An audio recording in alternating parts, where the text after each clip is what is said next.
There are more opportunities today to know about your health and to look after your health than ever before. It is also more important than ever to know about the medicines that you take and what are the drug-drug interactions that your medicines can have. Like most other medications, hair loss medications have effects which are mostly intended and there are some which are unintended. And since in more than 70% of the cases, we take medications in combination, that is, at one given time, you are taking more than one medication for various illnesses or for various health objectives. This makes it important to know the benefits of these medications, what are the interactions of these medicines, and what are their side effects. Most medications that we use are not available across the counter. There's a reason for it. Why? Because there are a lot of drug interactions which are with other drugs, drug interactions with food items and other nutrients, drug interactions with various diseases or medical conditions, and drug interactions with your body systems. Your body itself may react in different ways. Drugs are metabolized in the body by what is called cytochrome P450. And there are more than 50 variations of this cytochrome P450. And each of these 50 variations may have one or two versions. And these are inherited genetically, and you do not know which one you have landed up with. So the response of medicines may vary from individual to individual, and it may vary with various drug combinations. And if you have an underlying medical problem or a disease, you need to know that the drug's effectivity, the drug's dosing needs to be monitored closely. Only the dose that is suited to you well, and that should be determined in consultation with the doctor, should be initiated. Every drug does not have the same response, the same effectivity in every individual. Every individual's body is different, his metabolism is different, his enzymes may vary from person to person. And not only from person to person, but from time to time depending upon his health conditions. You may have reactions to certain drugs because your body breaks them down faster, or the drug may not reach therapeutic levels because your metabolism is very slow. And as we age, our metabolism decreases. So as you age, lesser dosages of a particular drug are required. Kidney or liver diseases may also affect your metabolism. So these are the reasons why you need to carefully monitor the effect of each and every drug that you are taking. And like most other drugs, finasteride and for that matter dutasteride also have drug interactions. Finasteride, which is the topic for the day, is known to have 20 moderate drug-drug interactions and one minor drug-drug interaction.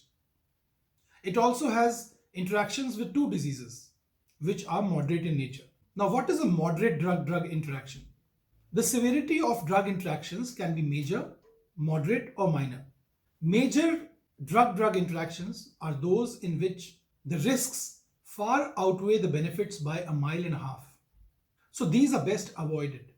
On the other hand, moderate drug interactions are those in which, though these drug interactions should be avoided, but in special circumstances, you can have these drug combinations, but under strict medical supervision. And lastly, mild drug interactions are those in which the combinations are allowed under medical supervision. We are very lucky that finasteride does not have a major drug interaction. Most of the drug interactions with finasteride are moderate in nature. So as far as drug interactions are concerned, finasteride is a relatively safe drug to take with other combinations. The drugs that show interaction with finasteride are listed here. Abametapir, which is used for head lice, diltiazem, used for angina, duvelisib for leukemias and lymphomas, fluconazole for fungal infections, fluvoxamine for social anxiety disorders or social phobias and obsessive compulsive disorders, fostamatinib for platelet disorders, ginseng, which is called the king of herbs and is found to be a promising agent to improve general well-being. Using finasteride with ginseng may have additive effects on your blood sugar. You may need more frequent monitoring of your blood sugar to safely use both medications. So contact your doctor if you experience symptoms of hypoglycemia, that is low blood sugar. such as headache, dizziness, drowsiness, nervousness, confusion, tremors, hunger, weakness, perspiration, palpitation, and tachycardia. Take precautions to avoid hypoglycemia while driving or operating hazardous machinery.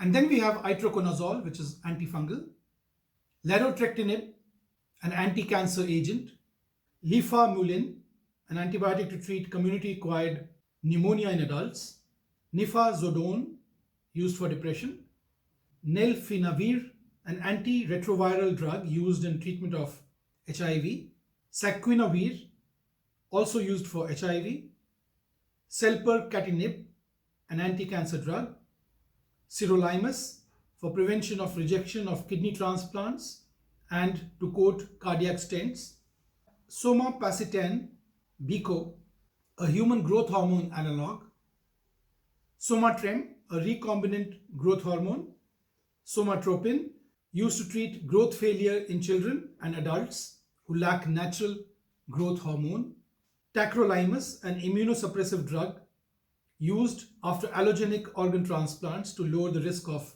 organ rejection, temsirolimus, used for renal cell carcinoma, terazosin, used to treat symptoms of an enlarged prostate, and voriconazole, which is an antifungal agent.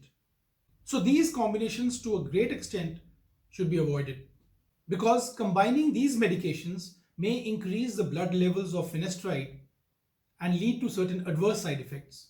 Whenever you are taking these drugs, they should be used very sparingly and never without consultation of a doctor.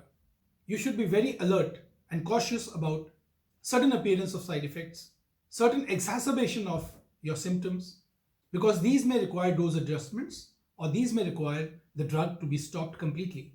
So this only your doctor can advise you. It is also important for you to tell your doctor about the herbs and vitamins that you take because there are a lot of interactions between herbs and vitamins which you think are innocuous supplements, but they can do harm. So never hide any information from your doctor. Come out clean. Tell him about all the nutrients that you're taking. Tell him about all the supplements that you're taking at your gym.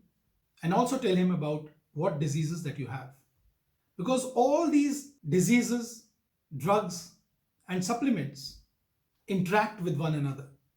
And this can be dangerous to your health. Besides these moderate drug-drug interactions with finasteride that I've talked about, there are various other drugs that a person who's taking finasteride would be taking. And these drugs are very often searched by patients on the internet. And the patient asks me many a times whether this drug is safe to take.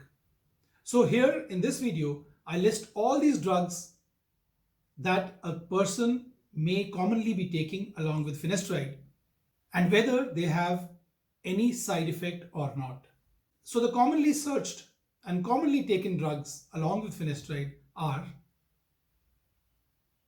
aspirin, Cialis for libido, Crestor for hyperlipidemias, Eliquis for deep vein thrombosis prophylaxis, fish oil supplementation to rein in hypertriglyceridemia, Flomax for prostatic hypertrophy, Lasix for renal and cardiac failure, Lipitor for hypercholesterolemia, Lyrica for neuropathic pain, Metoprolol for hypertension, Mialax for constipation and for bowel preparation before surgery, Plavix or Clopidogrel to prevent strokes, which could be brain strokes or heart attacks, Tylenol, a commonly used drug for pain, and vitamins B12, D3, and vitamin C, and lastly Xarelto for deep vein thrombosis. The good news is that none of these drugs has any significant drug interaction with finasteride. So there is no harm. You can use them with finasteride. There is no problem at all. And then we have certain condition interactions or medical condition interactions, disease interactions. The commonest are liver diseases and renal problems. Since finasteride is metabolized in the liver, it is important to monitor and regulate the levels of finasteride in the blood under medical supervision. Patients with liver disease who are taking finasteride may have higher levels of finasteride in the bloodstream. Similarly, patients with obstructive uropathy may not be ideal candidates for finasteride.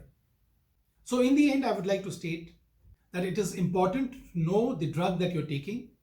It is important to reveal to the doctor any existing medical condition, any drugs, herbs, or nutrients or supplements that you may be taking. Do not change your doctor at the drop of a hat, because continuity in medical advice is very important to assess a patient's response to a particular medicine. Take supplements with due caution. Be ever suspicious of the supplements that are sold across the counter. And while taking finasteride, limit the amount of alcohol that you're taking, because alcohol and finasteride are metabolized at the same place, at the same destination, that is the liver.